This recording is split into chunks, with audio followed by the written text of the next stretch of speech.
The woman in the yellow vest. The sky over New York City was gray, the kind of heavy gray that made everything feel slow and cold. People rushed down the sidewalk, heads low, umbrellas up, trying to dodge the thin drizzle that refused to stop. Horns honked from every direction. Cab drivers shouted from their windows. Delivery scooters weaved dangerously between cars. And standing in the middle of all this chaos was a woman in a yellow vest. She was a traffic warden, short, in her late 30s, maybe early 40s. Her brown hair was pulled into a tight bun under her city-issued cap. She had a ticket book in one hand and a pen in the other. But what caught Keanu Reeves's attention wasn't her uniform. It was her tears. Keanu had just stepped out of a quiet bookstore near Soho. He loved books. He loved silence. And he loved walking without being recognized. Today, he wore a simple black hoodie and jeans, his hood up, his beard slightly scruffy. Most people didn't notice him when he dressed this way, and that was exactly how he liked it. But something pulled his gaze toward the traffic warden across the street. At first, he thought maybe she was arguing with someone. She had stopped, in front of a silver SUV, staring at the windshield where a note was taped inside.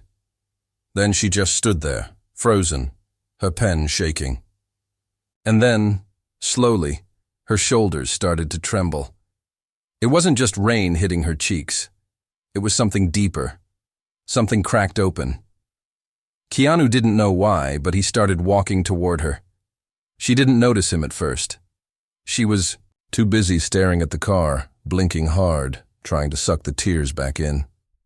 A man in a suit brushed past her and muttered something rude under his breath. "You okay?" Keanu asked softly. Her eyes darted up. I'm sorry, no. Yes. I'm fine." Her voice broke on the last word. Keanu stood next to her in silence. He didn't push. He just waited. After a moment, she let out a deep sigh. "This car, it belonged to my husband." Keanu's eyebrows lifted, but he stayed quiet. "He died last year. Hit and run. I was working that day too. I didn't answer his call." She wiped her face with the sleeve of her jacket. "He was calling to ask if I wanted Thai food." Keanu looked at the windshield. Taped inside was a photo of a smiling man holding a baby girl. Under it, a handwritten note. "For my wife, always in your corner." "I didn't know the car had been sold. I thought it was in storage," she continued. "But here it is, parked illegally, and I'm the one who has to ticket it."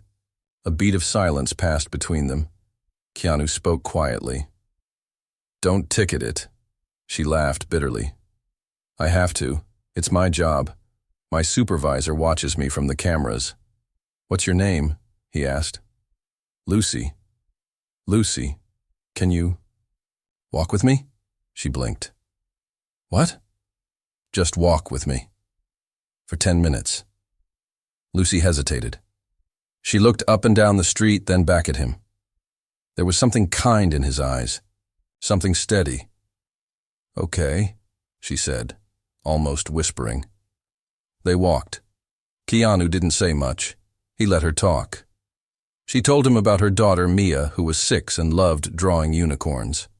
She told him about her husband, Andrew, who always made pancakes on Sundays. She told him how the city felt colder since he was gone, how her job felt heavier every day. And Keanu listened, really listened, not like someone who was waiting to speak, but like someone who cared. When they stopped in front of a small coffee shop, Keanu opened the door. "My treat," he said. Lucy hesitated again, but then nodded. They sat inside, out of the rain. She held the warm paper cup with both hands like it was the only thing keeping her steady. "How did you know?"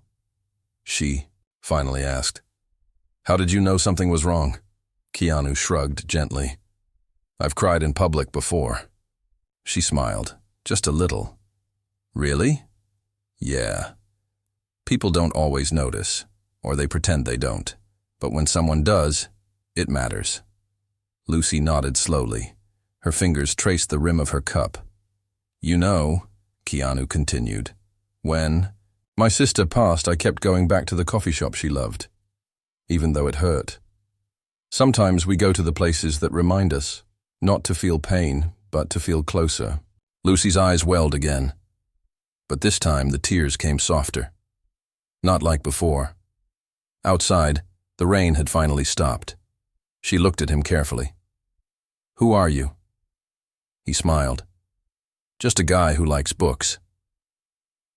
But as they walked out of the shop, a teenager walking by did a double take. "Hey, are you—" Keanu held up a finger and smiled. The teen understood and just gave him a nod of respect.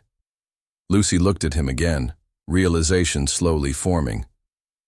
"You're—" Keanu shook his head lightly. "Doesn't matter." She didn't argue. As they returned to the street where they had met, Lucy saw a different parking officer putting a ticket on the silver SUV.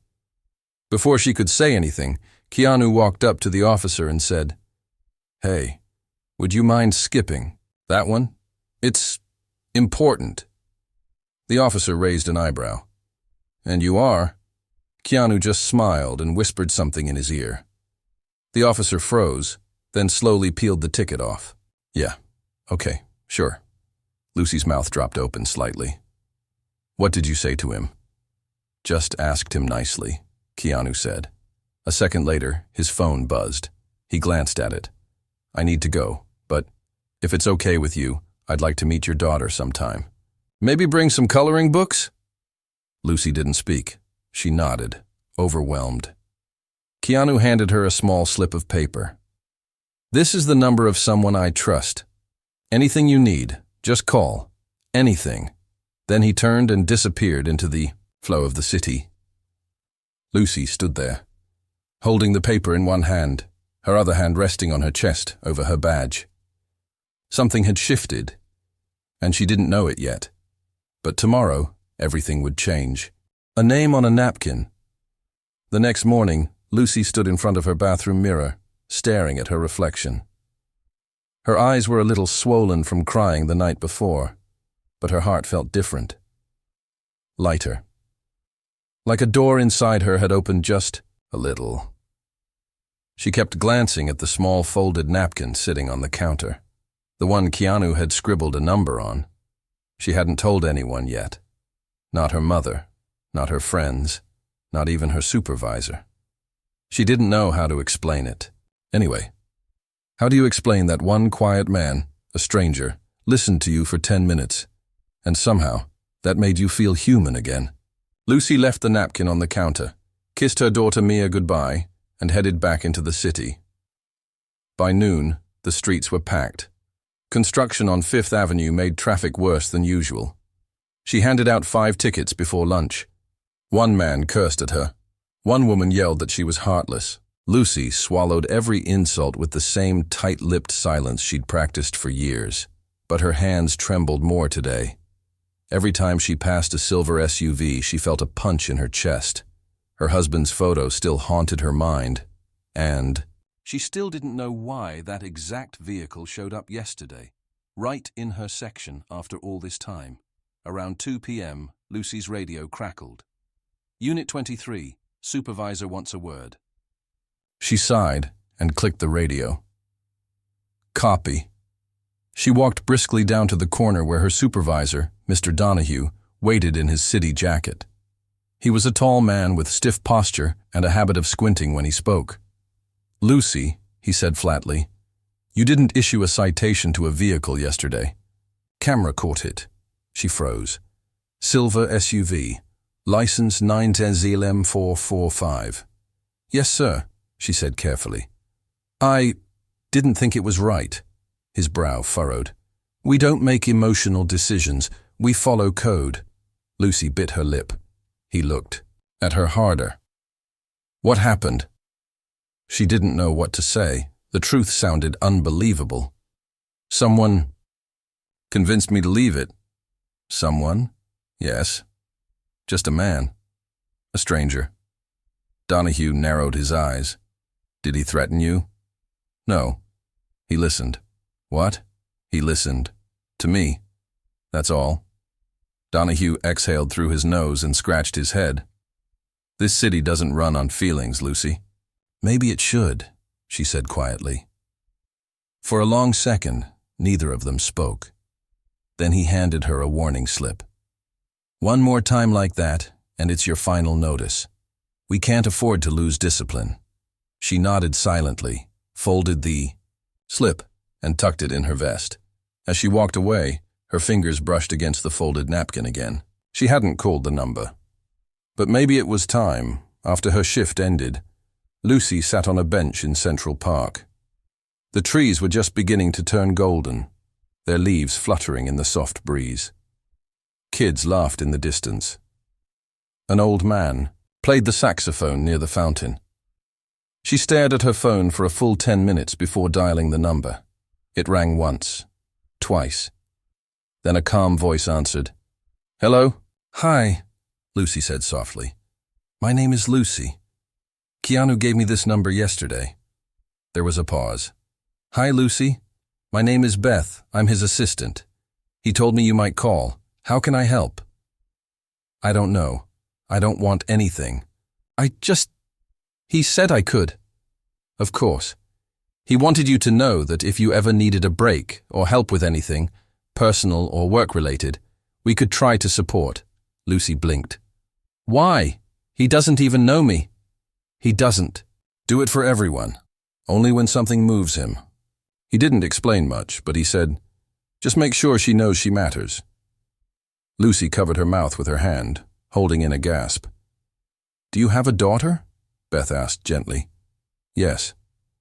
Mia. She's 6. He sent a small package. For you and Mia. Would you be okay sharing your address?" Lucy hesitated, but something inside her whispered that it was safe. She gave her address and thanked her quietly. That night, just after dinner, someone knocked on her door. It wasn't a delivery driver. It was a woman in a dark coat with kind eyes and a soft smile. "Lucy?" she asked. Lucy nodded. The woman handed her a medium-sized box and a white envelope. "From Keanu," she said, and then she left. Inside the box were 2 things: a children's art set with dozens of colored markers, paints, glitter, and sketchbooks, and a photo frame. Lucy picked up the frame slowly. It held the same photo that had been taped inside the silver SUV, her husband holding their daughter, but someone had gently restored and enlarged the photo. The background was clearer, the colors richer, and at the bottom was a small note. In simple handwriting, "You are still surrounded by love, even on the hardest streets." Keanu. Lucy collapsed onto the couch, tears falling freely. The envelope held a gift card to a quiet retreat upstate. 1 weekend stay, all expenses paid. A place with nature walks, cozy cabins, and a view of the lake. Tucked inside was another note. "Sometimes we need quiet to hear ourselves again." The next morning, Lucy went to work early. She wore the same yellow vest. She clipped her ticket book to her belt, like always. But this time, she stopped to help an elderly woman who dropped her groceries. She gave a warm smile to a man who looked like he hadn't been smiled at in days. And when her supervisor watched from the corner, she didn't flinch. Because she had remembered something. Kindness doesn't need permission. That afternoon, as she walked past a hot dog stand, a tall man in a hoodie was waiting in line. He looked up and smiled. "Morning, Lucy." Her heart skipped. "You again," she said, her voice almost laughing. "You ever try the jalapeno mustard here?" "Never." "You should." They stood in line. The city rushed around them, loud and endless. But for that one moment, things felt still. Lucy looked at him and asked, "How do you do it? How do you stay so calm when everything around you is madness?" Keanu shrugged. "I spent years fighting the chaos. Then I realized, you can be peace instead." Lucy smiled and nodded, and just as she reached for her hot dog, a voice from the crowd shouted, "Hey, is that?" But Keanu was already turning, disappearing again like a shadow in the rain. Lucy laughed to herself. She still didn't understand why he chose her that day. but she was starting to believe. Maybe it wasn't just chance. Maybe it was time the city saw that kindness, even quiet kindness, can change everything. The ticket that vanished. Lucy woke up on Saturday morning to the sound of birdsong. It had been so long since she noticed something as small as that. She pulled back the curtain and saw soft light pouring through the window. Her daughter, Mia, was still asleep, hugging the art set Keanu had sent days earlier. Glitter was everywhere, on the sheets, her pajamas, even in her hair. Lucy smiled. Something had changed in their home. It was warmer now, like grief had loosened its grip, even if just a little. As she made coffee, her phone buzzed. It was a text from an unknown number. "You helped me more than you know. Meet me at 4 p.m., Hudson River Park, Pier 46. Lucy stared at the message for a long minute. Her hands trembled a bit, just like the first time she'd seen the silver SUV. She wasn't sure if she should go. She wasn't used to being noticed. Not like this. She was a background person, a city shadow, and now she was being invited into someone's light. All day, she tried to focus on her routine. She cleaned, she cooked, she helped Mia draw a butterfly with rainbow wings. But every hour, she checked the time. By 3:40, she told her mom she needed to run an errand and left Mia in her care. By 3:55, she was at the edge of Pier 46. The river shimmered like a mirror cracked by waves. Joggers passed by. Tourists took selfies. Children squealed as they chased pigeons. And then, she saw him. Keanu stood near the end of the pier, facing the water. He was dressed simply again. Black hoodie, jeans, worn shoes. But there was a quiet strength in his posture, like he'd weathered storms most people couldn't even name. He turned before she could say anything. "You came?" he said softly. Lucy walked up beside him. "Wasn't sure if it was really you."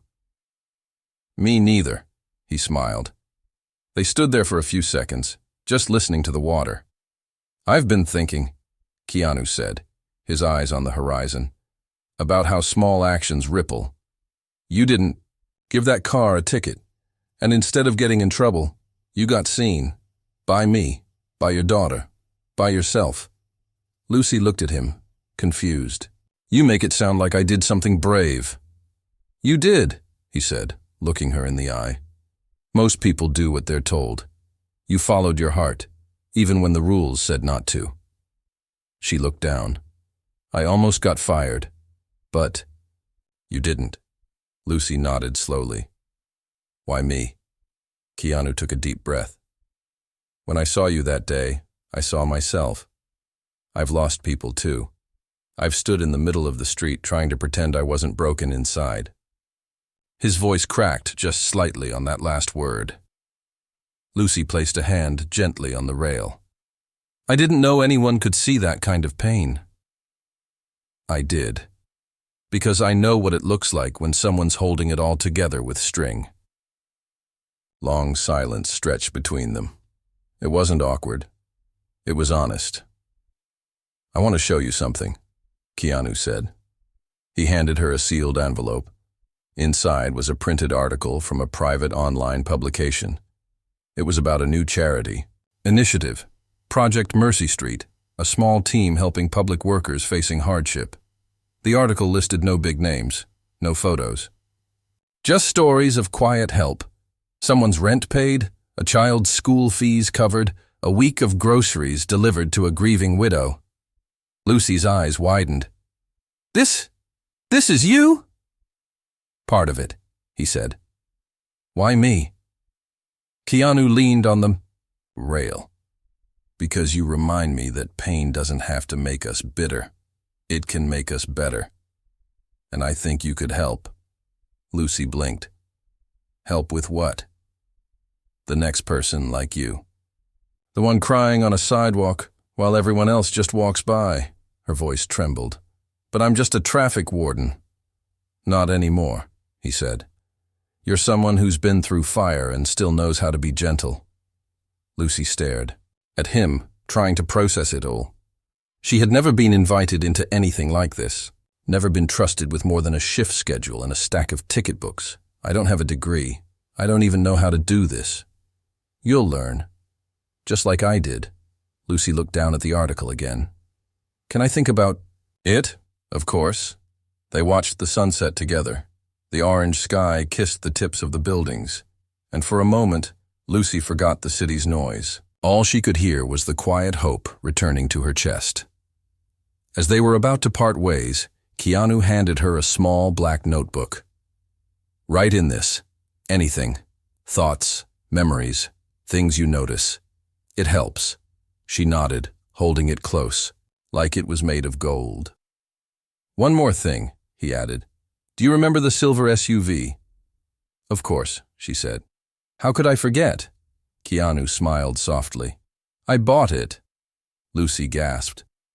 What? The person who bought it from... The impound was willing to sell it back. I restored it.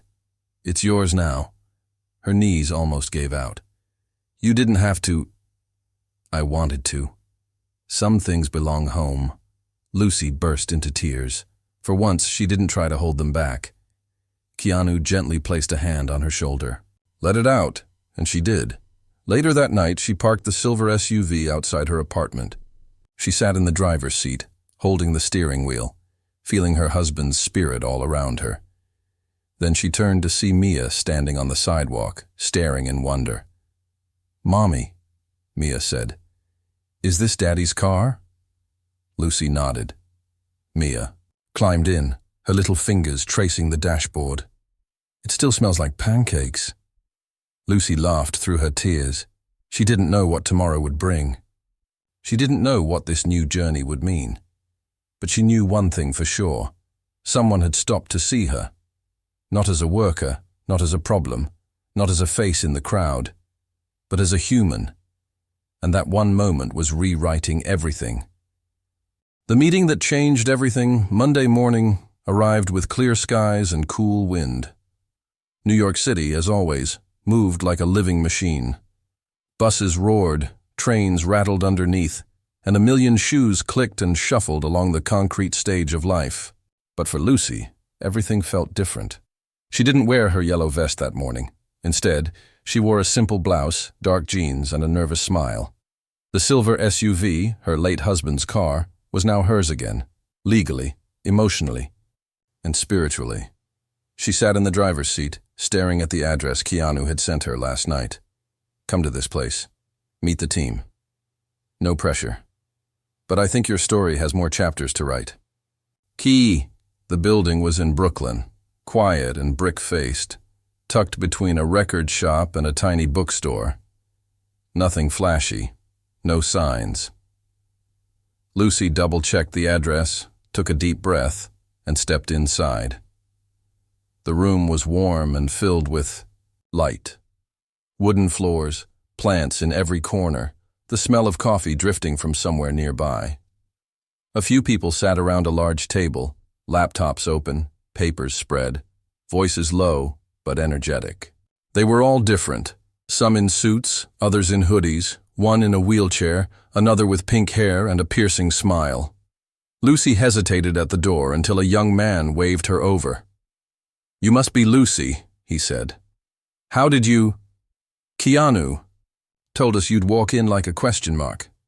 He said, she'll doubt herself the whole way here, but she's stronger than she thinks. Lucy blinked, a little stunned. Come on, he said. I'm Jared.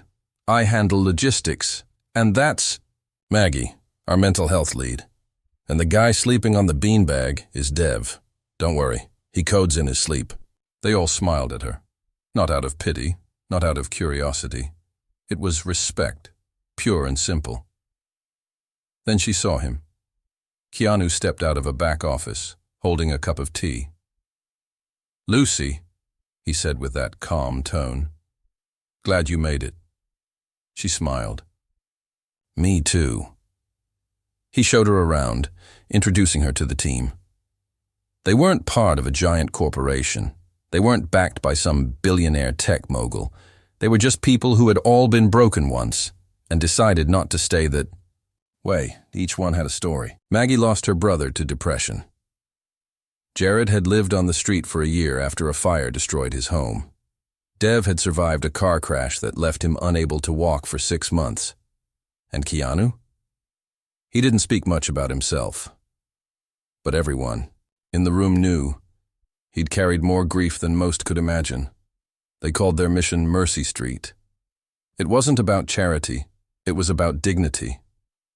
It was about finding people in hard jobs, forgotten corners, ignored uniforms, and reminding them they still mattered. Lucy sat quietly as the meeting began. She listened to them plan a visit to a public school janitor who hadn't missed a single day in 30 years. They were organizing surprise groceries for a subway cleaner. They were setting up support for a single mother who worked nights in a toll booth. Then Keanu looked at her. "Lucy," he said, "you've seen the city. From the ground level. What do you think we're missing?" She froze. Everyone turned to her. The old fear returned. The fear of saying something wrong, of not sounding smart enough. But then she remembered what he said. "You're stronger than you think." So she spoke. "We're missing the ones who don't complain," she said. "The people who take the hits and keep walking. They never ask for help because they don't believe they deserve it." The room went quiet. Maggie nodded slowly. "That's true. And it's the little things," Lucy continued. "Like a working mom who gets yelled at in front of her kid for being late with the bus, or a street vendor who's too afraid to take a sick day because he might lose his spot." Jared scribbled notes furiously. Keanu just watched her, a soft smile forming on his lips. "We don't need grand gestures," Lucy added. "We just need to show up, even once, so they know they're not invisible." When she finished, the team clapped. Not loudly, not out of obligation. It was real. Keanu leaned forward. "You just became our new outreach lead." Lucy blinked. "What?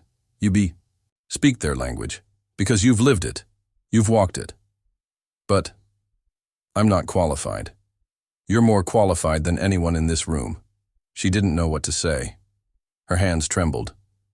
Her eyes welled. "Just say yes," Jared whispered. "Yes," Lucy whispered back. The rest of the day was a blur of introductions, ideas, and plans. They gave her a folder, a tablet, and a backpack that said Mercy Street on the side. But what they really gave her was purpose. As the sun set, Keanu walked her back to the SUV. "You did good today," he said. "I didn't expect this," she replied, her voice soft. "None of us did. That's what makes it beautiful." Lucy looked at him. "How do you do it? How do you carry your pain and still give so much?" He paused. "I don't carry it alone anymore. Neither will you." Before she got in the car, he handed her one last thing, a new photo. It was a recent one. Keanu had taken it from the building's rooftop the night before. It showed Lucy and Mia, hand in hand, walking along the street under a canopy of string lights. On the back he'd written, "You're not just surviving, you're becoming." Lucy held the photo close. When she drove home that night, she didn't listen to music. She didn't need noise. For once, silence didn't mean loneliness. It meant peace, and she was ready for what came next. Whispers in the rain. 2 weeks passed. Lucy no longer wore a yellow vest. Instead, she wore purpose, invisible, but real. Every morning, she dropped Mia off at school, then reported to the quiet Brooklyn office of Mercy Street. She wasn't a celebrity. She wasn't a politician. She was something more powerful. Someone who had once been invisible, now helping others feel seen. On Thursdays, Lucy visited subway stations to check in on overnight janitors. On Mondays, she called single. Parents working double shifts to see what they needed. Sometimes it was groceries, sometimes just someone to talk to. On weekends, she organized small kindness drops, lunch bags for delivery drivers, art supplies for public school kids, thank you cards for crossing guards. And she didn't do it alone. Keanu was always around, sometimes in person, sometimes through quiet texts that said things like, "You've got this," or "Remember who you are." He never tried to control her. He simply opened doors and trusted her to walk through.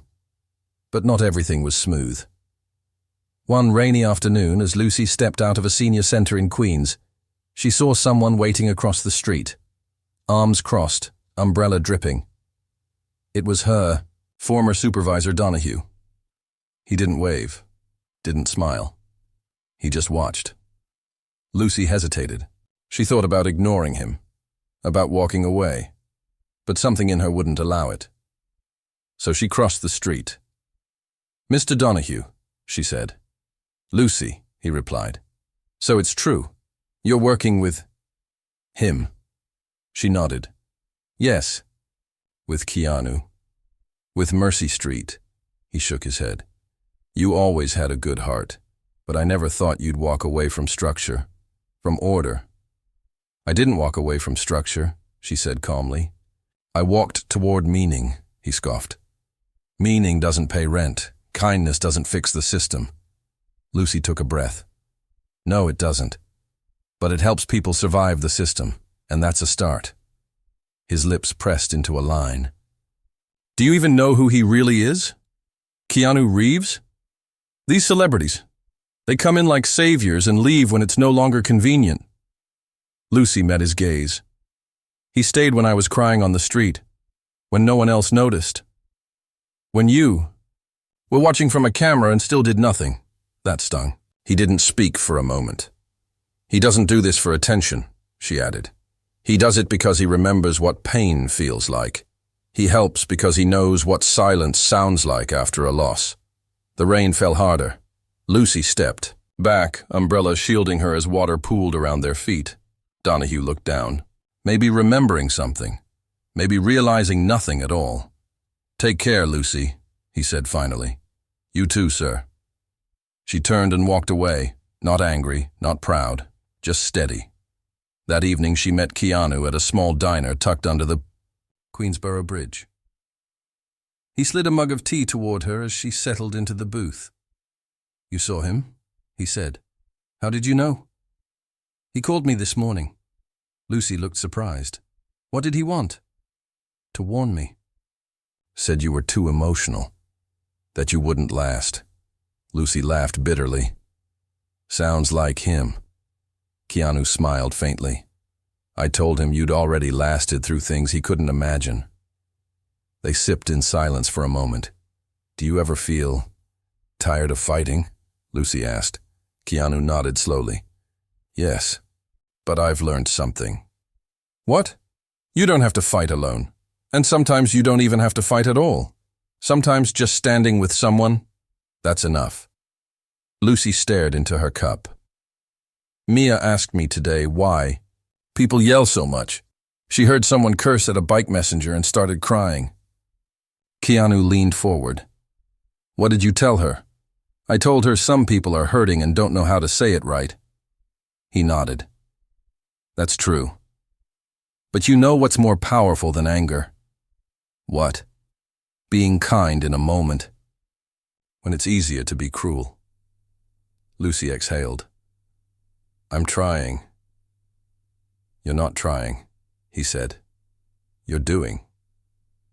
She looked at him, truly looked. Not as a famous actor, but as a man who had chosen to walk through fire and still. "Carry water for others, you think I'm strong?" she asked.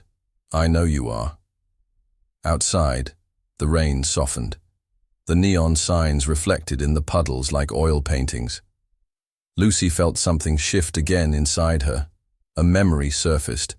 A night years ago when she sat alone in the car, crying after Andrew died, asking the universe if anyone would ever understand what she was feeling. Now here she was, being told she wasn't just understood, she was needed. Keanu reached into his coat and pulled out a small folder. "What's this?" Lucy asked. "A proposal. For a new project." She opened it. "City of Quiet Heroes. A documentary series. About everyday workers who hold the city together. Narrated by those who once felt invisible." "You want me to be in this?" She whispered. "I want you to help lead it," he said. Lucy's hands trembled again, not with fear, but with the weight of something bigger than herself. "We'll tell the stories no one tells. Keanu said, "and you'll help find them." Lucy wiped her eyes. "Yes," she said. 100 times yes. They sat in the booth for another hour, talking, dreaming, laughing softly, planning something real. When Lucy left the diner that night, the rain had stopped. The streets were slick and glowing. The air smelled clean. A stranger walked by, bumped into her, and mumbled an apology. Lucy smiled at him. "It's okay. I hope your night gets better." He looked surprised. "Thanks. I needed that." She watched him walk away and realized something. She was becoming the person she had always hoped someone would be for her. And it had all started with a moment no one else cared about. A woman crying in the rain, and a man who stopped. The day the city paused, the morning sun lit the city in gold. A gentle breeze danced across the buildings, stirring flags and lifting fallen leaves from the sidewalks. Everything felt still, not quiet, but meaningful. Like the city itself was holding its breath for something special. Today was the launch day for City of Quiet Heroes. Lucy stood backstage at the small public event held in Bryant Park. The stage wasn't grand. There were no fireworks or golden ribbons, just a wooden platform, a few rows of chairs, and a giant screen that would play the first part of the documentary. The real honor was in the crowd. Mail carriers, sanitation workers, nurses, subway attendants, construction crews, traffic wardens, cafeteria staff, and more. Most of them had never been thanked before. Many of them sat stiffly in their seats, unsure how to handle being seen. Keanu stood beside Lucy in the wings. He wore a simple black blazer over a gray shirt. His expression was calm, but Lucy could sense the emotion behind his eyes. "You okay?" he asked gently. She nodded. "I think so. Just overwhelmed." "You're not alone," he said. "You were never alone." Lucy looked out at the crowd again. Somewhere in the second row, her daughter Mia was sitting next to her mother, holding a homemade sign that read, "My mommy is a hero." Lucy's throat tightened. The mayor had been invited. So had reporters, local leaders, and a few celebrities. But none of them were sitting in the front row. Keanu had made it clear, this day belonged to the workers. When it was time, Lucy stepped onto the stage. The mic crackled gently. She looked out at the sea of faces.